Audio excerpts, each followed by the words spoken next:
বাংলাদেশ সেনাবাহিনী যে প্রতিষ্ঠানটি, আমরা জাতীয় নাগরিক পার্টির জায়গা থেকেও, আমি আমার ব্যক্তিগত জায়গা থেকেও যদি বলি, আমরা মনে করি যে তাদের প্রতি আমরা আমাদের যে শ্রদ্ধাবোধ সেই শ্রদ্ধাবোধটি ছিল এবং এটি আমরা এখনো রাখতে চাই আমাদের জায়গা থেকে। এবং আমরা মনে করি অভ্যুত্থানের গুরুত্বপূর্ণ সময়ে তারা যেমন গুরুত্বপূর্ণ সিদ্ধান্ত নিয়ে পুরো বাংলাদেশের মানুষের পাশে ছিল, তো একইভাবে আগামীতেও তারা বাংলাদেশের মানুষের পাশে থাকবে। যে একটি ঘটনা সামগ্রিকভাবে আমরা শুনতে পাচ্ছি, আমরা মনে করি যে বিষয়টি অনেকটি এরকম নয়, এবং এখানে জনগণের সাথে কিংবা জাতীয় নাগরিক পার্টির সাথে বা রাজনৈতিক দলগুলোর সাথে সরাসরি সেনাবাহিনীকে প্রতিপক্ষ করার কোনো বিষয় নেই। আমাদের যদি কোনো একটি নির্দিষ্ট প্রতিষ্ঠানকে নিয়ে কোনো একটি প্রশ্ন থাকে, মতামত থাকে, আমরা সেটি করব এবং যৌক্তিক আলোচনা সমালোচনা হবে। কিন্তু সবচেয়ে গুরুত্বপূর্ণ হচ্ছে কখনো আমরা এই অভ্যুত্থানের পক্ষের যারা শক্তি ছিলাম তারা আমরা কখনো এই বিষয়গুলোতে মুখোমুখি অবস্থানে কখনোই দাঁড়াবো না। এবং আমরা মনে করি যে সেনাবাহিনী আগামীতেও তাদের প্রতি আমাদের যে শ্রদ্ধাবোধের জায়গাটি সেটি ধরে রাখবে। এবং এখানে সেনাবাহিনীর প্রধানকে মানে সরানো বা এরকম কোনো প্রশ্ন কিন্তু কখনো আসেনি। কিছু গুজব ছড়ানো হচ্ছে যে সেনাবাহিনীর প্রধানকে অপসারণ, না, আমরা আমাদের জায়গা থেকে কখনো এটি বলিনি এবং আমরা মনে করি এই অবস্থাও তৈরি হয়নি, এবং আমরা এই অবস্থা যেন তৈরি না হয় নির্বাচনের পূর্ব পর্যন্ত সেটি আমরা প্রত্যাশা করি। বাংলাদেশ সেনাবাহিনীর সাথে প্রতিষ্ঠান হিসেবে রাজনৈতিক দলগুলোর এবং আমাদের যে শ্রদ্ধাশীল যে সম্পর্ক, আমরা চাই সেই সম্পর্কটি সবসময় ছিল, আছে এবং আগামীতেও থাকবে। আর মব জাস্টিস কখনোই কাম্য নয়। খুব স্বাভাবিকভাবে এই মব জাস্টিস আমাদেরকে আমাদের আকাঙ্ক্ষিত যে চাওয়া সেটির দিকে নিয়ে যেতে পারে না। কারণ দিন শেষে আমরা যদি আমাদের সুষ্ঠু বিচার ব্যবস্থা চাই, আমরা চাই আমাদের বিচার ব্যবস্থা, আইন শৃঙ্খলা রক্ষাকারী বাহিনী আইনানুগভাবে তাদের ফাংশনগুলো করুক, আবার একই দিকে আমরা যদি মব জাস্টিসের এই বিষয়টি কেউ করে তাহলে দুইটা কিন্তু সাংঘর্ষিক হয়ে যায়। সো আমরা এটাকে সমর্থন করতে পারি না, বরং মনে করি কেউ যদি অন্যায় করে, অপকর্ম করে, তাকে আইনগত প্রক্রিয়ায় শাস্তির আওতায় নিয়ে আসা উচিত। এবং আমাদের দেশের স্থিতিশীলতার জন্য সামগ্রিকভাবে এ ধরনের মব জাস্টিস থেকে আমাদের বিরত থাকতে হবে। কারণ দিন শেষে দেশের সামগ্রিক স্থিতিশীলতা সুষ্ঠু নির্বাচনের জন্য অতি প্রয়োজন। আমরা সবাই, অন্তর্বর্তীকালীন সরকার বলেছে, বিএনপি তাদের পক্ষ থেকে বলেছে, জামায়াত সহ অন্যান্য রাজনৈতিক দলগুলো বলেছে, আমরাও আমাদের জায়গা থেকে জাতীয় নাগরিক পার্টির পক্ষ থেকে বলেছি যে অন্তর্বর্তীকালীন সরকার যদি ডিসেম্বর, জানুয়ারি, ফেব্রুয়ারির মধ্যে এই ইলেকশনটি করার মতো আয়োজন করতে পারে, আমাদের এক্ষেত্রে কোনো দ্বিমত থাকবে না। বরং ওই সময়টা ফিক্স করা হোক এবং সেটাকে সামনে রেখে আমরা সকল ক্রিয়াশীল রাজনৈতিক দল ঐক্যবদ্ধ হই।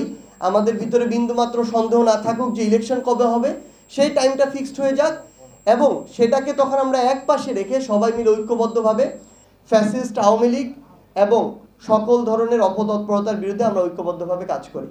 Thank you. Jatiya Nagorik party, আমি উত্তরাঞ্চলের মুখ্য সংগঠক হিসেবে দায়িত্ব গ্রহণ করেছি।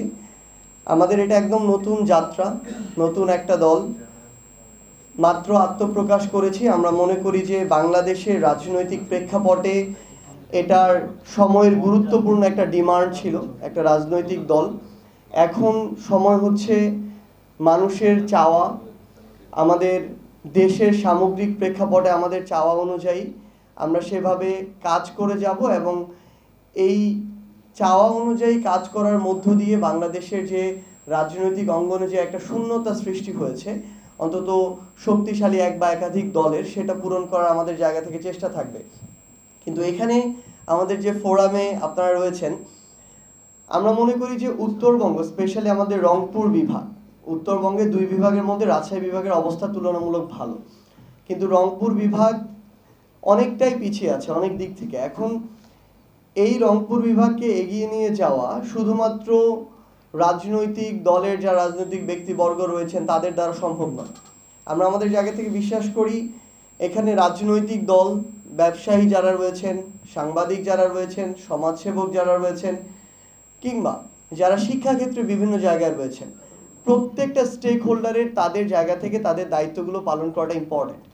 আপনারা আপনাদের জায়গা থেকে কিভাবে কন্ট্রিবিউট করতে পারেন, এই জায়গায় আমার ক্ষুদ্র অভিজ্ঞতা থেকে আমি যদি কিছু অভিজ্ঞতা এবং চাওয়া আপনাদের কাছে শেয়ার করি। আমার মনে হয়েছে যে উত্তরবঙ্গ থেকে আমরা যদি উত্তরবঙ্গের ওই স্টেকটা, স্পেশালি রংপুর বিভাগের স্টেকটা একটা দেশের জাতীয় অর্থনীতি থেকে পেতে চাই, তাহলে আমার তো জাতীয় অর্থনীতিতে কিছু দিতে হবে, কন্ট্রিবিউট করতে হবে।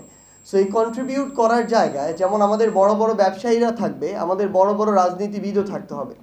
আমরা বিশ্বাস করি এই সোশ্যাল মিডিয়া এবং অনলাইন মিডিয়ার যুগে আমাদের যারা উত্তরবঙ্গ থেকে অনেক স্ট্রাগল করছে, রাজনীতিতে উঠে আসতে চাচ্ছে বা যারা রয়েছে, তাদের সামনে নিয়ে আসার ক্ষেত্রে আমাদের এই রুমে যারা রয়েছেন, আমাদের সংশ্লিষ্ট এই ক্ষেত্রে যারা কাজ করেন, তারা একটি গুরুত্বপূর্ণ ভূমিকা পালন করতে পারেন। এবং এটার জন্য যে কোনো কিছু যতটুকু নয় তার চেয়ে বেশি বলতে হবে ব্যাপারটা এমন না। কিংবা এখন আমরা যে বিষয়টা মাঝে মাঝেই দেখছি, আমি আমার বিভিন্ন স্টেটমেন্টের ক্ষেত্রে দেখেছি, আমি একটা স্টেটমেন্ট দিয়েছি কিন্তু ওই স্টেটমেন্টটাকে কিছু ওয়ার্ডগুলোকে চেঞ্জ করে এমনভাবে প্রেজেন্ট করা হয়েছে যেটা আমার অর্থের সাথে অনেকটাই সাংঘর্ষিক হয়ে যায় এবং আমাকে কিছুটা আমার মতামতকে প্রশ্নবিদ্ধও করতে পারে। তো সেই জায়গায় আমরা যা বলতে চাই সেটা দেশের মানুষের সামনে তুলে ধরার মধ্য দিয়ে এই রংপুরকে আমরা অনেক দূর সামনে এগিয়ে নিয়ে যেতে পারি। এখানে আমাদের রংপুরে অনেক সমস্যা রয়েছে, আমরা দেখি অনেক সীমাবদ্ধতা রয়েছে। একটা মেডিকেল কলেজ পুরা সিন্ডিকেট দিয়ে ভরা। আপনি দেখবেন ওই মেডিকেল কলেজের ইচ অ্যান্ড এভরিথিং করার জন্য কোনো না কোনো মানুষকে ধরতে হয় একটা সিট পাওয়ার জন্য। পুরো রংপুর বিভাগে একটা বিশ্ববিদ্যালয় নাই যেটা দেশের প্রথম 10টা বিশ্ববিদ্যালয়ের মধ্যে একটা। ইন্টারন্যাশনাল প্রতিযোগিতা বাদই দিলাম, ন্যাশনাল প্রতিযোগিতা করার মতো কোনো বিশ্ববিদ্যালয় নেই। রংপুরে বেগম রোকেয়া বিশ্ববিদ্যালয়ে আমরা গিয়েছি, পুরো বিশ্ববিদ্যালয়ের একটা অডিটোরিয়াম নেই। ফ্যাক্ট হচ্ছে রংপুরে বিশাল বড় একটা জায়গায় শূন্যতা রয়েছে, ওই শূন্যতাটা আমরা আমাদের জায়গা থেকে পুরো দেশের সামনে তুলে ধরতে চাই। আপনারা এই তুলে ধরার ক্ষেত্রে কাজ করবেন এবং আপনাদেরও অনেক কিছু সীমাবদ্ধতা রয়েছে। আমরা জানি হাউসের ভিতরে আমরা শুনি আর কি যে বিভিন্ন ধরনের স্পেস দেওয়া, স্পেস পাওয়ার বিষয়, বা নিজেকে অনেক জায়গায় আমরা দেখি গুরুত্বপূর্ণ জায়গাগুলোতে শুধুমাত্র অনেকে পিছিয়ে পড়ে অঞ্চল ভিত্তিক যে বৈষম্য এগুলোর কারণে। সো ওই জায়গাগুলোতে আমরা কিভাবে কাজ করতে পারি আপনারা আমাদেরকে সেই পরামর্শটা দিবেন। এবং আপনাদেরকে জাস্ট একটা জিনিস অনুরোধ করব, আমাদের উত্তরাঞ্চলের যে সীমাবদ্ধতার যে জায়গাগুলো যেগুলোতে আমরা পিছিয়ে রয়েছি সেগুলো তুলে ধরা যেমন ইম্পর্টেন্ট, তেমনি যে মানুষগুলো রয়েছে কাজ করতে চায় ওই মানুষগুলোকে রিপ্রেজেন্ট করাটা ইম্পর্টেন্ট এবং ভালোভাবে রিপ্রেজেন্ট করা। আমরা অনেকভাবে মিসকোট করতে দেখি, এই সমস্যাগুলো দেখি। তো আমরা অনুরোধ করব আমাদের ভিতরে এই যে কমিউনিকেশনটা, এটা একটা ফ্রিকোয়েন্ট কমিউনিকেশন হওয়া উচিত। জাস্ট একটা ইফতারে যেন এরকম না হয়। হয়তো আমি এতদিন আমার যুক্ত থাকার সুযোগ ছিল না, এখন অবশ্যই থাকবো।